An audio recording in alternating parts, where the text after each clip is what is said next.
रहीम। आज हम शेप्स के हवाले से पढ़ेंगे। इससे पहले हम बैकग्राउंड के हवाले से पढ़ चुके हैं कि बैकग्राउंड के अंदर कलर कैसे लेकर आना है, उसके अंदर ग्रेडियंट कैसे लेकर आना है, यानी कि मुख्तलिफ़ किस्म के कलर, और उसके अंदर पिक्चर कैसे ऐड करनी है, बैकग्राउंड की सेटिंग कैसे करनी है, उसके हवाले से तमाम तर तफसीलात हम पढ़ चुके हैं। आज हम चलेंगे कि हम अपने डिज़ाइन के अंदर शेप्स को कैसे ऐड करेंगे और शेप्स के अंदर मज़ीद कौन कौन सी ऑप्शन हैं।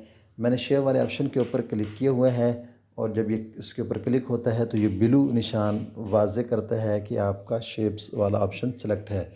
जैसे ये सिलेक्ट करेंगे शेप्स वाला ऑप्शन तो ऊपर 6 किस्म के ऑप्शन मज़ीद ज़ाहिर होंगे जो इसकी मज़ीद सेटिंग के लिए होंगे। हम पहले नंबर पे देखते हैं स्टिकर है। स्टिकर के ऊपर हम क्लिक करते हैं तो मुख्तलिफ़ किस्म के स्टिकर यहाँ टेम्पलेट के तौर पे मौजूद हैं। इनमें से कोई स्टिकर आपको पसंद आता है और आप अपने डिज़ाइन के अंदर उसको ऐड करना चाहते हैं तो आप उसको ऐड कर सकते हैं। तो मैं इसको इसकी कोई ज़्यादा सेटिंग नहीं है। ऊपर इमोजीज़ हैं और उनके अंदर से आप अगर कोई सिलेक्ट करना चाहें तो वो भी सिलेक्ट करते हैं। मैं इसको बैक कर देता हूँ। दूसरे नंबर पे ऑप्शन है इंपोर्ट वाला। इंपोर्ट वाले ऑप्शन के ऊपर क्लिक करते हैं तो ये आपको आपकी गैलरी में ले जाएगा। आप वहाँ से कोई चीज़ इंपोर्ट करना चाहें, अपने डिज़ाइन के अंदर लाना चाहें तो आप उसको ला सकते हैं। एक यहाँ से इंपोर्ट चीज़ होती है शेप्स वाले ऑप्शन से। तो दूसरी चीज़, अगर आपकी कोई चीज़ पहले से सिलेक्ट शुदा है ना, तो शेप्स वाला ऑप्शन के ऊपर क्लिक करने के बाद वो ऑप्शन बाज़ दफ़ा ज़ाहिर नहीं होते। उसकी वजह यही होती है कि आपने किस चीज़ को आर्ट बोर्ड के अंदर सेलेक्ट किया हुआ है। जब वो सेलेक्ट होती है तो निशानी क्या होती है, आप देख रहे हैं कि इसके गिर जो है हैंडल्स ज़ाहिर हो रहे हैं, तो ये अलामत होती है कि ये चीज़ आपकी सिलेक्ट हो चुकी है। तो आप इसको अनसेलेक्ट करेंगे। अनसेलेक्ट करने का तरीका क्या है कि आप ख़ाली एरिए में जहाँ पे आपने कुछ लिखा नहीं हुआ तो वहाँ पे आप क्लिक करेंगे तो वो अनसेलेक्ट हो जाएगी। अच्छा, मैं इसको सेलेक्ट रखता हूँ तो वो ऑप्शन नहीं आ रहे, अनसेलेक्ट करता हूँ तो ऑप्शन आ रहे हैं। तो इंपोर्ट वाले ऑप्शन से आप कोई चीज़ गैलरी से लेकर आते हैं।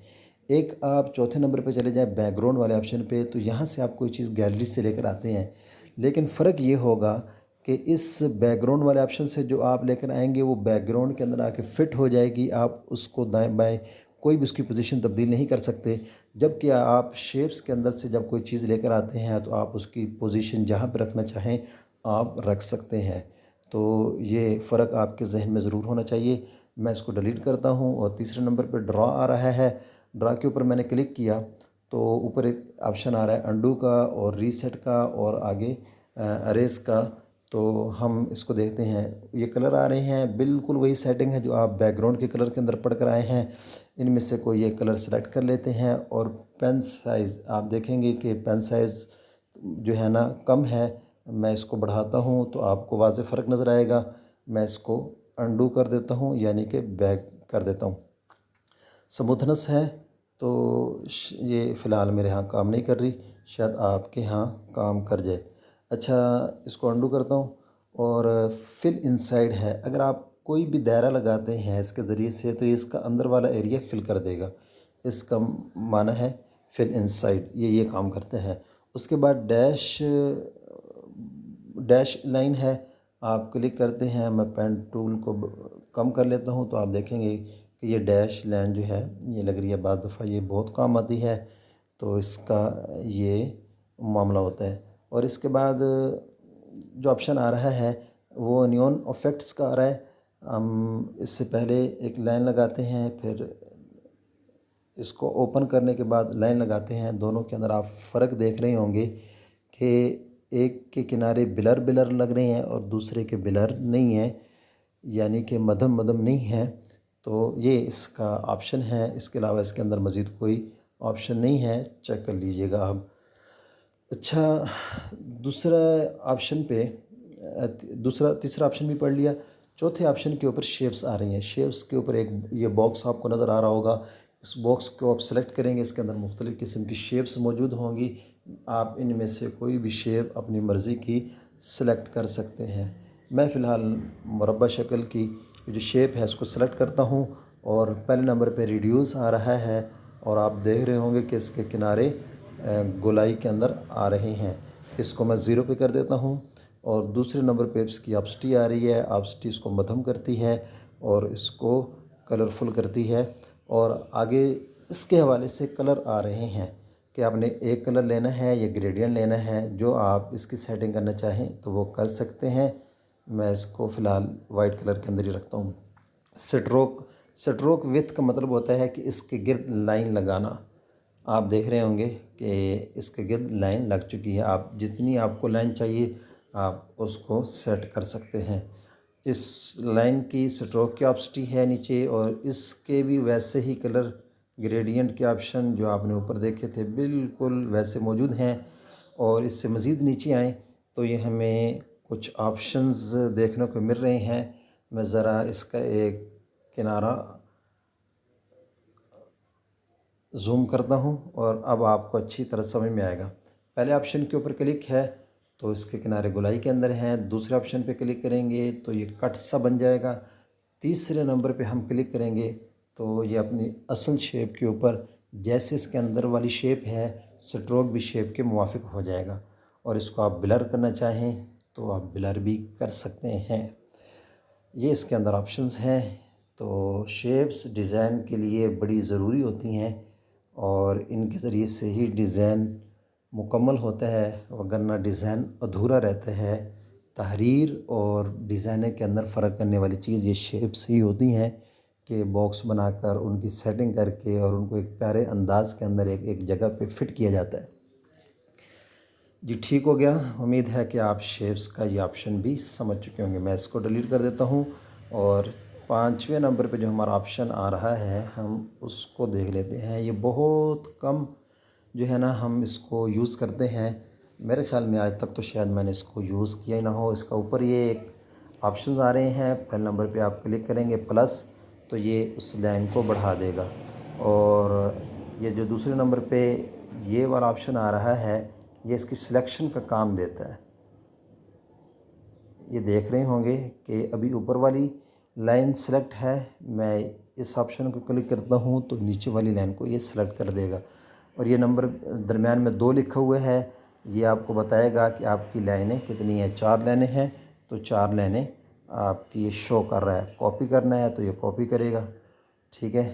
तो माइनस करना है तो ये बैक कर देगा। तो इसके बाद ऑप्शन है ये दूसरे नंबर पे, आप इसको अपने हिसाब से सेट भी कर देते हो, ये आपको हैंडल देगा। तीसरे नंबर पे ऑप्शन है आ रहा है आप इसकी पोजीशन तब्दील कर लेंगे। और इसके नीचे ऑप्शन आ रहे हैं कि अगर आप इनको आपस में मिलाना चाहते हैं तो ये आपस में मिल जाएंगे। अगर आप इसकी साइज़ को बढ़ाना चाहते हैं अगले ऑप्शन से साइज़ को बढ़ा सकते हैं। आप इसको रोटेट करना चाहते हैं, घुमाना चाहते हैं तो ये घुमाने के लिए काम आएगा। और इसके नीचे इसकी ऑप्सिटी, इसके अंदर कलर और ऑप्सिटी के हवाले से, और कलर अगर आपने इसको कोई देना है तो वो दे सकते हैं। स्ट्रोक आप इसको दे सकते हैं। स्ट्रोक के नीचे वही साफ का ऑप्शन जो आपने पीछे पढ़ लिए शेप के अंदर। और इसको अगर आप कोई कलर देना चाहें तो आप इसको कलर भी दे सकते हैं। स्ट्रोक के लिए कलर बॉक्स अलग से है और अंदर के एरिए के लिए कलर बॉक्स अलग से है। अगर आपने स्ट्रोक को कलर देना है और आप इस ऑप्शन से क्लिक करेंगे स्ट्रोक वाले को छोड़ के, तो आपका स्ट्रोक के ऊपर कलर, लाइन के ऊपर जो कलर वो शो नहीं होगा। इसको मैं अंडू करता हूँ। उसके बाद एरो है, एरो को सेलेक्ट करेंगे तो मैं इसको कुछ साइज़ बड़ा कर लेता हूँ। यहाँ पे मुख्तलिफ़ किस्म के इसके दोनों तरफ के ऑप्शन मौजूद हैं। आप कौन सा ऐड करना चाहते हैं तो आपके पास मुकम्मल ऑप्शन मौजूद है। अच्छा, मुकम्मल ऑप्शन मौजूद है तो ये इसके साइज़ को बढ़ाने के लिए है और ये इसकी ऑप्सिटी को कम करने के लिए है। स्ट्रोक के लिए ये तकरीबन वही चीज़ें हैं जो आप पढ़ चुके हैं। स्ट्रोक का कलर तब्दील करना, इनकी सेटिंग्स को तब्दील करना, ये मुकम्मल ऑप्शन मौजूद हैं। ये एक इसके नीचे वाली सेटिंग को तब्दील कर रहा है। ये आप देखिए नीचे वाली सेटिंग तब्दील हो रही है और इससे इसकी ऊपर की सेटिंग जो है तब्दील हो रही है। आप जिस ऑप्शन के अंदर भी इसको बनाना चाहेंगे तो आप इसको सेट कर सकते हैं। तो ये शेप्स के हवाले से इब्तदाई मालूमात थी। मैं एक शेप को ले लेता हूँ। शेप को लेने के बाद इसको मैं कोई कलर नहीं देता फ़िलहाल और मैं इसको सिलेक्ट रखता हूँ। सिलेक्ट रखने के बाद अनसेलेक्ट करता हूँ तो ऑप्शन और आएंगे। इसको सेलेक्ट करता हूँ तो यहाँ पे ऑप्शन और आएंगे। जब ये सिलेक्ट हो चुकी होगी आपकी और सेलेक्ट होने की अलामत हैंडल इसके ज़ाहिर होंगे, ये देखें इसके किनारों के ऊपर हैंडल मौजूद हैं। तो यहाँ आपके इसको इस शेप को मज़ीद एडिट करने के ऑप्शन मौजूद होंगे। एडिट में जाएं, इसके कलर वगैरह आप दोबारा तब्दील करना चाह रहे हैं, स्ट्रोक देना चाह रहे हैं, वो दे लें आप।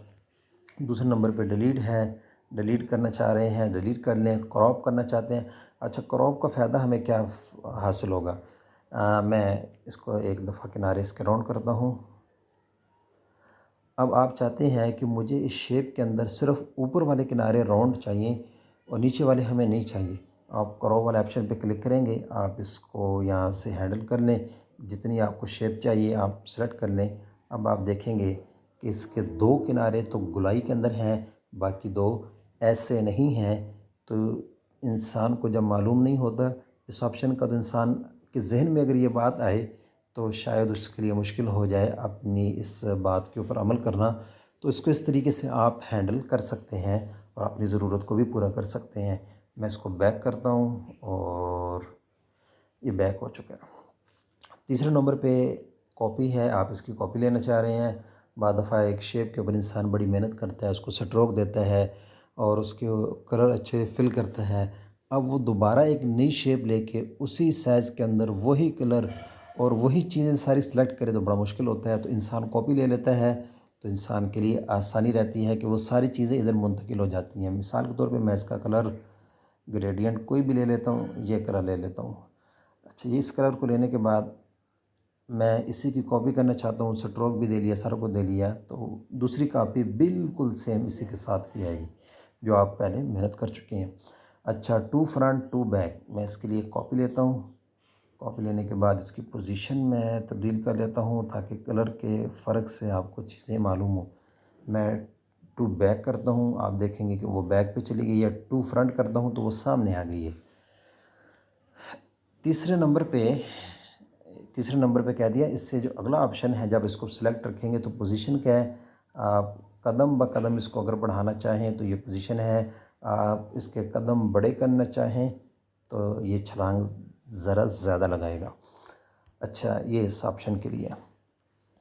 अच्छा, पोजीशन है, ये बिल्कुल किनारों पे ले जाएगा और ये जो दरमियान वाले दो ऑप्शन हैं ये बिल्कुल सेंटर में ले आएगा। इसको ऊपर नीचे सेंटर चाहिए, दाएं बाएं सेंटर चाहिए, ये इसके लिए काम आता है। और आगे जो है रिलेटिव साइज़ जो है इसका, उसको आप बढ़ाना चाहेंगे या कम करना चाहेंगे। अच्छा, ये ऊपर वाला ऑप्शन ऑन है तो आप इसको बढ़ाएंगे। मैं थोड़ा सा इसको और मज़ीद ऊपर करता हूँ। आप नीचे विड्थ और हाइट वाले ऑप्शन देखेंगे, एक को बढ़ाऊँगा दूसरा खुद ब खुद बढ़ता जा रहा है। ठीक है, आप इसको ऑफ़ करें और आप चाहते हैं कि अब मैं इसकी विड्थ बढ़ाऊँ तो ये इसकी सिर्फ विड्थ बढ़ रही है। आप चाह रहे हैं मैं इसकी हाइट कम करूँ, ये इसकी हाइट कम हो रही है। इस तरफ से इसकी विड्थ के अंदर कोई फ़र्क नहीं आ रहा। तो इस एतबार से आप अपनी जो शेप है उसको एडिट कर सकते हैं। आगे इस शेप के लिए कलर है, यहाँ अलग से कलर दे सकते हैं। अगर आपने यहाँ से कोई कलर दे दिया, इसके अंदर सिर्फ कलर का ऑप्शन है या ग्रेडियंट का ऑप्शन है। अगर आपने यहाँ से कलर दे दिया, फिर आपके जहन में बात आई कि मैं अपनी इस शेप को एडिट करता हूँ। एडिट के अंदर आप अगर जाएंगे तो यहाँ से आप इसको एक और कलर देते हैं। मिसाल के तौर पे मैं यहाँ से इसको ब्लैक कलर देता हूँ। अभी आप देखेंगे कि ब्लैक कलर आपने दिया है, आया क्यों नहीं। दरअसल इसके ऊपर आपने एक और कलर ऐड कर दिया है। आप जब तक इसको ऑफ़ नहीं करेंगे तो वो ब्लैक कलर वाज़ेह नहीं होगा। बाद दफ़ा इस कलर से कोई चीज़ कोई कलर ऐड कर दिया जाता है, फिर एडिट में जाके बड़ी मेहनत करते हैं, फिर इंसान कहता है कि तब्दीली नहीं आ रही। तब्दीली तो आनी चाहिए थी जब काम किया है। तो मेन वजह पीछे एक सिलेक्शन गलत हो चुकी होती है। मैं इसको ओके करता हूँ। मैंने फ़िलहाल कलर कोई ऐड नहीं किया। तो आगे इसके बाद टेक्सचर है। टेक्सचर का मतलब क्या है, आपने एक अच्छी सी शेप बनाई है, तो शेप बनाने के बाद आप उसके अंदर टेक्सचर लाना चाहते हैं, कोई पिक्चर लाना चाहते हैं। मैंने पहले से एक बच्चे की पिक्चर लोड करके रख ली थी, तो मैं इसको सेलेक्ट करता हूँ। देखिए शेप के अंदर बच्चे की पिक्चर आ गई है। आप इसको एडिट भी कर सकते हैं। यहाँ से आप देखेंगे ये एडिट हो रही है, तो इसके अंदर बच्चे की पिक्चर सेट हो रही है। आप यूँ समझ लें कि शायद पिक्चर क्रॉप हो चुकी है, लेकिन पिक्चर क्रॉप नहीं हुई, ये एक बॉक्स के अंदर पिक्चर फिट हो चुकी है। ठीक है, तो ये टेक्सचर का ये काम है। आप इस एक शेप के अंदर अच्छा सा कलर भी ला सकते हैं। मैंने कलर के लिए भी इस चीज़ को सेट कर रखा था पहले से डाउनलोड करके, ताकि मौके पे परेशानी ना बने। तो ये आप देखेंगे तो हमने अपनी शेप के अंदर मुख्तलिफ़ किस्म के कलर भी ऐड कर लिए हैं। मैं इस टेक्सचर को डिलीट कर देता हूँ। आगे ऑप्सिटी है। ऑप्सिटी आप पढ़ चुके हैं कि ये किस काम के लिए है। ये आपको ऑप्सिटी एडिट के ऑप्शन के अंदर भी मिल जाती है। आगे कलर हैं, तो अभी तो इसका कोई कलर सेलेक्ट नहीं है, तो हम यहाँ से एक कलर इसका सिलेक्ट कर लेते हैं। ये कलर ले लेते हैं। अब इस कलर फ़िल्टर के ऊपर आते हैं, तो ये कलर क्यों नहीं काम कर रहा। हम इस कलर को ऑफ़ करते हैं। ऑफ़ करने के बाद हम एडिट में जाते हैं, यहाँ से कलर लेकर आते हैं। ये क्या बात है, कलर, हाँ कलर आएगा नहीं। वो कलर क्यों नहीं आया कि हमारी यहाँ से इसको हमने ज़ीरो पे छोड़े बगैर हम चले गए थे। इसको ज़ीरो पे सिलेक्ट होना चाहिए। अब हम कोई कलर ऐड करेंगे यहाँ से, तो वो कलर इसके अंदर ऐड होगा। अब मैं यहाँ से ये कलर ले लेता हूँ। अब आप देखेंगे तो बाद दफ़ा यहाँ से छेड़छाड़ की जाए ना, तो फिर ये गुस्सा कर जाता है। अच्छा, ये देखें कलर इसकी ब्लैक एंड वाइट की तरफ, ब्राइटनेस की तरफ ये ख़ास इतना ज़ाहिर नहीं हो रहा। अगर मुख्तलिफ़ किस्म की उसके अंदर चीज़ें हो ना, तो कंट्रास्ट जो है ना वो अच्छा काम करता है। फ़िलहाल इसमें एक कलर है, कंट्रास्ट इतना काम नहीं कर रहा। तो इसको ज़रा बैक कर देते हैं। बैक करने के बाद हम देखते हैं इसके बाद क्या है, स्ट्रोक है। स्ट्रोक आप एडिट के अंदर भी जाके दे सकते हैं, यहाँ से भी आप स्ट्रोक दे सकते हैं। ये देख लें स्ट्रोक।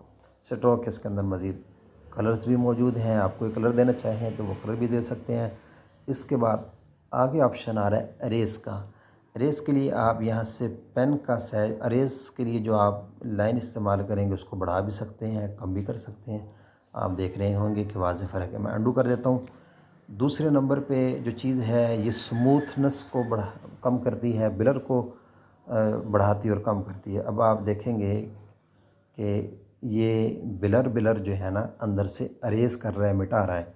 अगर मैं इसको ज़ीरो पे कर दूँ, बिल्कुल ज़ीरो पे, तो अब आप देखेंगे कि अब दरमियान में मध्यम मध्यम नहीं है, बल्कि बिल्कुल जो है वाज़े तौर पे ये इसको अरेज़ कर रहा है। अच्छा, इसका एक तीसरा ऑप्शन आप नीचे देख रहे होंगे, ये हैंडल है इसका। अगर आप हैंडल लेना चाहें कि आप हैंडल भी ले सकते हैं। अब आप हैंडल के ऊपर हाथ रख के जहाँ से चाहेंगे इसको अरेज़ कर सकेंगे।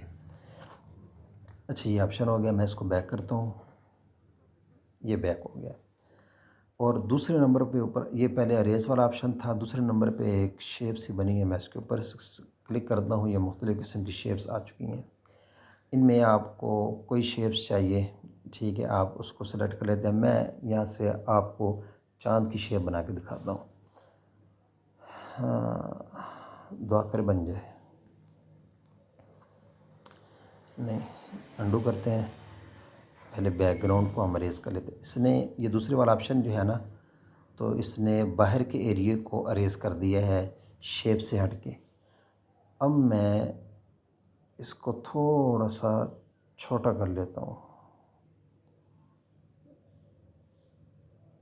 अब मैं अंदर के एरिए को अरेज़ करता हूँ और मैं ओके कर देता हूँ।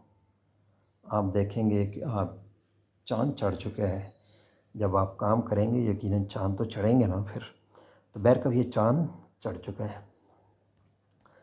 तो ये इस काम के लिए है। सिर्फ चाँद को ही ना देखते रहें, असल काम को भी देखें कि असल काम इसके अंदर क्या है। हाँ, अरेज़ वाले ऑप्शन पे, तो ये अरेज़ के लिए काम आता है। अच्छा, मैं इसकी एक और आपको बेहतरीन इससे भी ज़्यादा मिसाल समझा दूँ। अच्छा, हम इंपोर्ट करते हैं उस पिक्चर को। यस, ये आ गई है। हम चाहते हैं इसका हम बैकग्राउंड अरेज़ करें, तो आप इसी अरेज़ वाले ऑप्शन के ऊपर चले जाएं और आप यहाँ से इसके कलम के साइज़ को लें और यहाँ से आप हैंडल ले लें। जब आप हैंडल ले लेंगे तो ये आपका हैंडल आ चुके हैं। अब आप इसका बैकग्राउंड जो है ना अरेज कर सकते हैं। मिसाल के तौर पे बड़ी मेहनत तलब काम है ये वाला। हम आहिस्ता आहिस्ता जो है ना इसका बैकग्राउंड अरेज करते हैं। ये इसका बैकग्राउंड अरेज हो रहा है बड़े एहतियात के साथ, और ऊपर आप देख रहे हैं कि बड़े बॉक्स के अंदर ये इसको जूम करके भी दिखा रहा है। मैं इसको ज़रा ले आता हूँ, कोशिश करता हूँ कटिंग ज़्यादा ना हो, बैकअप जैसे भी होगी मैं इसको लेके चलूँगा। पेन साइज थोड़ा सा बड़ा कर लेता हूँ ताकि जो बाकी एरिया है मैं उसको जल्दी से डिलीट कर दूँ।